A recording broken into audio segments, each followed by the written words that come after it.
If you're anything like me, you are impatient when it comes to figuring out whether or not your content marketing is working. So in today's video, I'm gonna be sharing with you a real-world example that I've been building in terms of a new blog and how it's going in terms of some early results.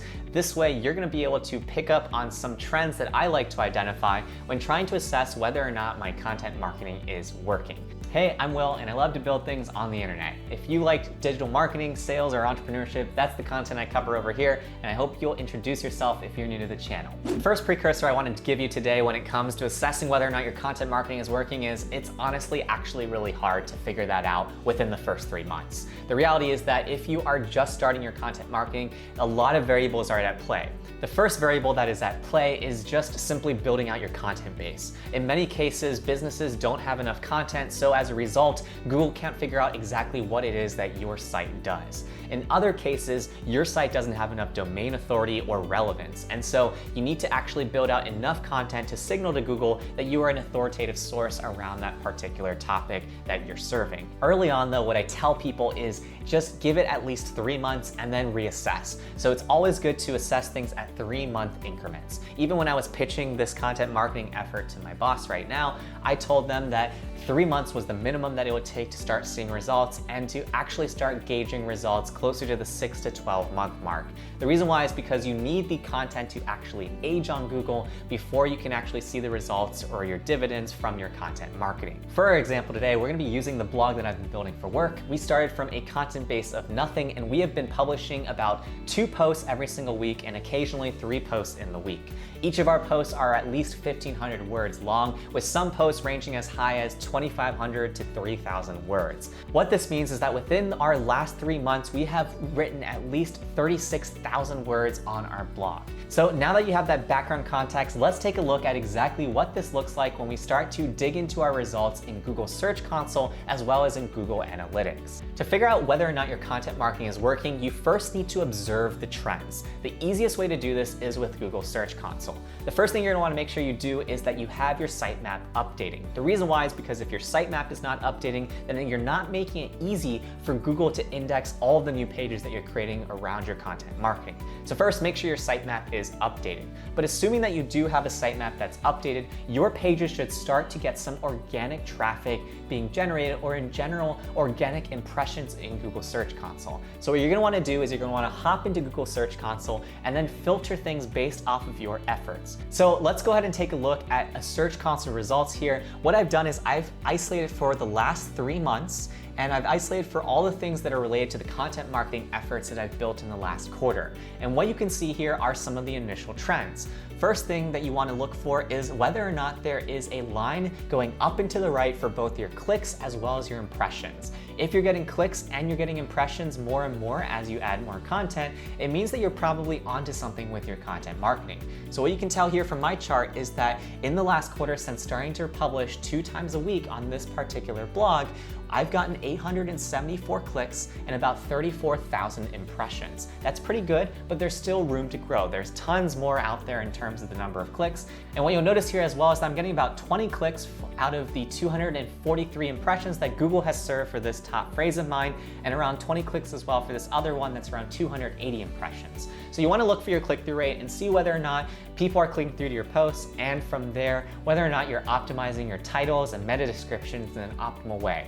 Now, I know that Google is now using some auto-generated titles. That said though, you can still try to work in the title and meta description to see in the cases where Google doesn't auto-replace your things, what if you can optimize for that click-through rate.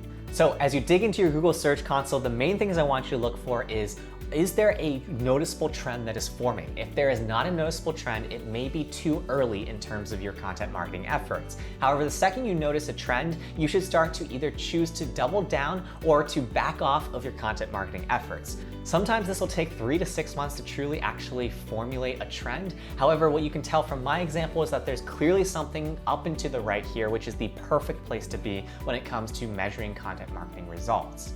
Something separate I've been working on this quarter has been paid advertising. And so what I know is that the 284 clicks that I have generated organically from Google would result to around a $2,500 or so spend in paid advertising if I had paid for each of those clicks. So that's another way that I can gauge the ROI of my content marketing, is just try to gauge in comparison to my paid efforts exactly how much it would have cost me to get that same number of visits from the paid acquisition channels that I'm working on. The second example I want to share for you today, aside from looking at your Google Search Console, is actually tracking conversions in terms of both first and last interactions. So the reason why this is really important is because if you're building all your content marketing for the purposes of generating leads, but not actually generating leads, then your content marketing is probably not hitting on enough pain points for the prospects that you're targeting. So it's really important that you're actually tracking how many leads you're getting from your content marketing. In order to do so, you're probably gonna need to use something like Google Analytics or Google Tag Manager. For the example today, I'm gonna be using Google Analytics, and then I'm gonna be using their model comparison tool. In case you don't know, Google Analytics uses the last attribution model. What this means is that if somebody were to visit your blog and then go to your demo page and then convert on your demo page, the demo page is actually the page that's going to get the conversion attributed to it, because that's the last page that somebody was on. So even though they initially entered your website from the blog page, the blog will not be credited using the last attribution model. It's for this reason why it's really important to look at things from both a last attribution as well as a first attribution standpoint. Something important to note is that you don't want to be summative in terms of your attribution here. So don't sum your last interaction people with your first interaction people. That is just going to lead to some potential double counting. Now that we know why tracking your conversions are important, let's jump into a Google Analytics model comparison tool result to see what that might look like. So the model comparison tool is going to use the goals that you set up in Google Analytics. So if you haven't already created goals for yourself, you're going to want to do that first. Goals are essentially destination links that you go to when somebody is a qualified lead. So if, for example, you have a thanks page, you might want to set your goal up to that thanks page. So in this situation, I've got a goal set up, and what I'm showing you here is a setup for a report in which I have pulled everything up until this point in time when I'm recording this video, and it's everything for the quarter. So it's starting from July 1st to September 24th. I've gone ahead and set my look back period to 90 days. That means that I want Google to look at the last 3 months worth of data in terms of when it's reporting all the things here. And then I've gone ahead and also only selected the goal that I have set up around qualified leads. That way I can filter for all the people that are directly attributed to qualified leads coming from my blog posts. From here, I've gone ahead and added 2 new respective things to consider in this model comparison for first interaction as well as linear. The last attribution is the default method of how Google Analytics tracks things. First attribution is essentially going to tell you exactly where they first came in and give attribution there. And then linear is actually going to distribute all the different forms of channels into equal points in terms of what each of those channels should get credit for. So from here, what I'm going to see is from all these blog posts, these 8 blog posts that have actually seen some form of conversion, I have no last interactions attributable to my blog posts. So from a primary level, that would be really concerning, right? It would mean that literally none of my blog posts have led to qualified leads. But when you think about that, it makes sense, because in many cases, people aren't going to be converting directly from a blog post. They might be going from a blog post to a landing page where they would then convert into a qualified lead. So it's for this reason why the first interaction section here is actually really important, because what I see here is that these blog posts have actually generated 4 leads already so far. So in this case, you can see that the last interaction model would not have attributed any leads from my content marketing. However, in this situation, when I look at the first interaction, I actually see that 4 leads here initially interacted with my blog before they converted later on in the funnel in terms of other pages on my site. So this is really important, because what this tells me is that I wouldn't have given any credit to my content marketing efforts if I had only looked at things from the last attribution standpoint, instead of also considering the first attribution as well.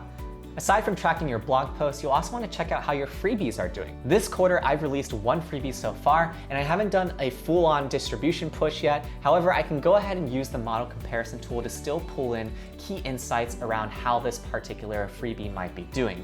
So what I see here is that by using the same settings in terms of model attribution model, this one freebie has one attributable last interaction that is a conversion to a qualified lead, and then 3 that can be attributed to coming in originally from this freebie. So again, the same logic here applies in that if I had only looked at things from the last attribution standpoint, I would have only been able to account for 1 lead coming in from this freebie, whereas in this case, when I start to look at it from a first interaction standpoint, what this means is that 3 people initially came in from this freebie and then later became a qualified lead for my business.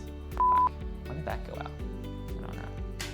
So what did we learn today? The first thing is that it's really important that you are showing up on Google in terms of getting more impressions and clicks when you are in your early days of content marketing. But the second thing that's even more important is to make sure that you are tracking conversions for your content marketing efforts. If you're spending all this money in content marketing and not getting conversions, then there's no point in you actually content marketing. It's not working. So you need to prove out your channel, and one of the best ways to do that is using the model comparison tool.